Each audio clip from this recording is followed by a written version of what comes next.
Assalamu alaikum wa rahmatullahi wa barakatuh. Ko salminde goto kala e mon e juurade goto kala e mon e wiide alhamdulillah. Wona on ji YouTube nani mi naati e YouTube he on ji vidéo nan ɗon mi naati e vidéo on ji ay oɗo koko jangina o ɗi fof ko janginanaɗi kono ala haala on ji ɗum de fof ko jangina on ji ala haala gila alkhamisa aljuma fof jangini ay ɗum fof jangina may ay on ton teskin koye ka oɗo gaccirɗo ay ka baɗɗo ku ay joni oɗo daaridu on jangimo ɗo henne ɗa koyngal ngal ɗo woni 16 oɗo 16 janginama hande kono on ji ala haala ay oɗo la janginama ala haala ay oɗo ndakam janginno woni wanno haala ay oɗo ɗa ala haala ay oɗo la ala haala oɗo jani waɗi haala oɗo la ala haala oɗo ɗa ala haala oɗo lo ala haala oɗo lu ala haala oɗo ala haala oɗo ala haala oɗo ala haala oɗo ala haala oɗo ala haala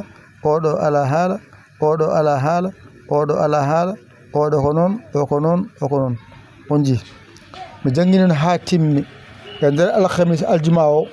ko hen ñallumi gueso ha hiiri ndeke to waɗi haala ɗo haalani ndeke ɓudduno haala kam tinani ay ɗum fof jomum ma itte kadi fillite watte kadi jangde hesre wonde somin kalani on tampe wonde hen de on gandata ko noon mo anda jaɓana ha anda ay mbiya waɗe balle on jaɓata nande komin kalanno ko min gaccata hajuji amen min gona emon jamma e soki yiiɗe on jii joni ɗo tan ɗo ay sa waɗi ni a ari e goɗɗo oɗo ay ɗo joni tan on keeɓi ujunere sappo neɗɗo nan ɗo woni dow to den tali TV ay 10 o woni ujunere sappo 190 o ko temedere e capanɗe neɗɗo ɓe fof nani hen jangga ena kalde jamma e ñalawma mbaɗe balle aɓe noyini e ille ko haalte ko wona kamɓe kaldete mo anda no sikka ma to min keeɓi ha heewi ko ɗum saabi en mbatto hen amin mbaɗa hen somin kalani komin perto hen ñalawma goto on kulat an ko lewru ha maaya min ko ñande fof min liggoto an noon lewru kadi maaya min ganda e ma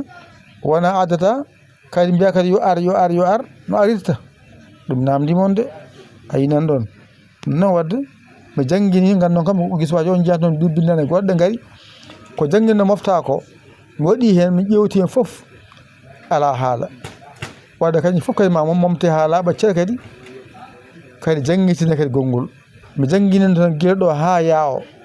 nde wonno hankkadi o saaha ɓoyata mawludu ara mi aña noon mawludu ara tan mi wawa jangguinde janggumi moftu e nder weehe kono on jii ko jangguina ko Allah kam yi andi mi jangguini kono ala haala ko waɗino en ganda wadde kadi ma wattu e gongol inchallahu taala waɗa mbaɗa hen balle mon mbaɗa hen jinggere moɗon